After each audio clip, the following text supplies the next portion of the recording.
ആ മഞ്ജു എത്ര കാലായിട്ട് അവനെ കണ്ടിട്ട്. ശരിയാ, കുറച്ചായല്ലേ. ഈ എന്തൊക്കെ ഈ ഭാഗത്തൊന്നും വരാത്ത? തടിച്ചോ നീളം വെച്ചോ എന്തൊക്കെ ഇപ്പൊ ഉണ്ടായിക്കണത്? കുറച്ച് കാലമായാലും കണ്ടിട്ട്, അതുകൊണ്ട് അമ്മയ്ക്ക് അങ്ങനെ തോന്നിയ. കണ്ണട മാറ്റിട്ടില്ലല്ലേ എപ്പോഴും? ഇല്ലില്ല, ഞാൻ കല്യാണം വിളിക്കാൻ വന്നത്. നിന്റെ കല്യാണായോ? അതിനൊക്കെ പ്രായായോ? എന്താ ചെക്കന്റെ പേര്? വിനയിക്കില്ലേ? ആഹാ, എവിടെയാ വീട്? മഞ്ചേരി. മഞ്ചേരി അല്ലേ? ജോലിയൊക്കെ ഉള്ള ആളാണോ? ആ അതെ, ഗൾഫിലാണ്, എഞ്ചിനീയറാ. നന്നായി വരട്ടെ കേട്ടോ, നല്ല പോലെ എല്ലാം വരട്ടെ.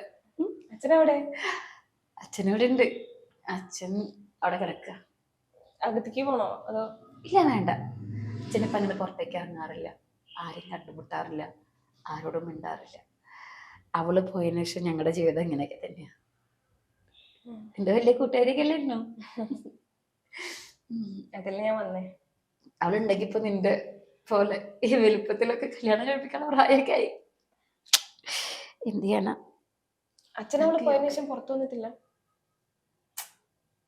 ഇല്ല, പുറത്തേക്ക് ഇറങ്ങാറില്ല. ആ റൂമും അവളുടെ ഓർമ്മകളും. അപ്പൊ ഒരു ഡോക്ടറെ എന്തെങ്കിലും കാണിക്കായിരുന്നില്ലേ? ഡോക്ടറെ കാണിക്കാനൊന്നുമില്ല, ഞങ്ങളുടെ ലോകം അവളായിരുന്നു. നമുക്കറിയാലോ അവളെ ലോകം ഞങ്ങൾ. പെട്ടെന്ന് ഈശ്വരൻ അവളെ വിളിച്ചപ്പോ എന്തോ ഞങ്ങൾക്ക് അതങ്ങോട്ട് ഉൾക്കൊള്ളാൻ പറ്റണില്ല. അവള് പോയിട്ട് ഇപ്പൊ എത്ര വർഷമായി? 4 വർഷമായി.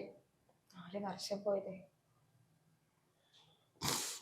നല്ലപോലെ സൂക്ഷിച്ചൊക്കെ ജീവിക്കണം കേട്ടോ.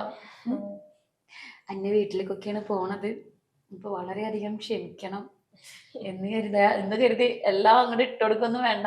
നല്ലൊരു ക്ഷമയൊക്കെ നല്ല തന്നെയാണ് കേട്ടോ. നന്നായി വരും. അവളുടെ ആ സ്കൂട്ടി അതിപ്പോ ഇവിടെ ഉണ്ടോ? അവിടെ ഉണ്ട്. അവളച്ഛ ഇന്ന് രാവിലെ അത് വൃത്തിയാക്കും. എന്നിട്ട് അത് ആർക്കും കൊടുക്കാൻ ഞങ്ങൾക്ക് തോന്നാറില്ല. അവളുടെ ഓർമ്മകളിൽ ഞങ്ങൾ അങ്ങോട്ട് ആരെങ്കിലും ഒരാൾ തീരണവര് ഇവിടെ. പിന്നെ അവളില്ലാണ്ട് ഞങ്ങൾക്ക് പറ്റണില്ല. അതാ ഇപ്പോഴും ഈ വീട് അവളെ കാത്തിരിക്കും. എന്നെങ്കിലും ഒരു ദിവസം ഞങ്ങളുടെ മോള് തിരിച്ചു വരുമായിരിക്കും. അവളിവിടെയൊക്കെ തന്നെ ഉണ്ടമ്മ. അത് അവൾ അച്ചടക്കിടക്ക് പറയാറുണ്ട്. അവളെ ഓർമ്മകൾ മാത്രല്ല, അവള് നമ്മുടെ അടുത്തുണ്ട്, അവള് പോയിട്ടില്ല എന്നൊക്കെ.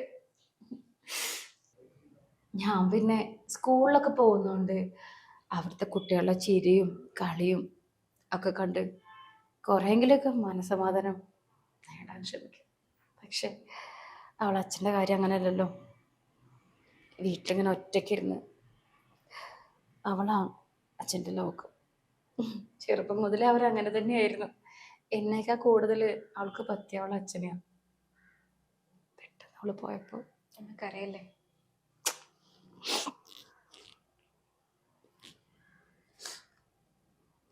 ഇടയ്ക്കൊക്കെ ഒന്നോട് വരിക, ഞങ്ങളെയൊക്കെ ഒന്ന് കാണാൻ. ഒരു അലുമിനി മീറ്റ് വെക്കുന്നുണ്ട് അവളുടെ പേരില് കോളേജില്. അപ്പൊ അതിനും അച്ഛനമ്മേനെയും വിളിക്കണം. വരണം, 2 പേരും വരണം. അതിന് മുന്നേ എന്തെങ്കിലും കല്യാണത്തിന് 2 ആളും വരണം. അച്ഛനെ കൂട്ടി തന്നെ വരണം. ഞാൻ പറയണ്ടല്ലോ അച്ഛനോട്? ഞാൻ പറഞ്ഞോളാം. ആകെ ഒരു കാര്യം മാത്രമേ പറയാനുള്ളൂ, ഞങ്ങളെ മറക്കില്ല. നീ മാത്രമല്ല, അവളെ ക്ലാസ്സിലുള്ള എല്ലാവരോടും ഞങ്ങളിടയ്ക്ക് ഒന്ന് വന്ന് കാണാൻ പറയണം. പറയാം. മോൾക്ക് ചായ കുടിക്കാൻ എടുക്കാം? ഒന്നും വേണ്ട, ഞാൻ ഇറങ്ങാം. ഇല്ല, ഞാൻ ചായ ഉണ്ടാക്കി വെച്ചിട്ട് എടുക്കാം. കൊറേ സ്ഥലത്ത് പോവാണ്ടമ്മ, വേണ്ട, കുഴപ്പമില്ല, ഞാൻ ഇറങ്ങാം. അച്ഛൻ നന്നായി നോക്ക്. ഞാൻ എന്തുണ്ടെങ്കിലും അമ്മയ്ക്ക് എന്നെ വിളിക്കാലോ, വിളിച്ചാ മതി. കല്യാണം തലേന്ന് എത്തണം. ശരി, ഞാൻ ഇറങ്ങട്ടെ. മുഹൂർത്തം 10-നാണ് സമയത്ത്. ശരി.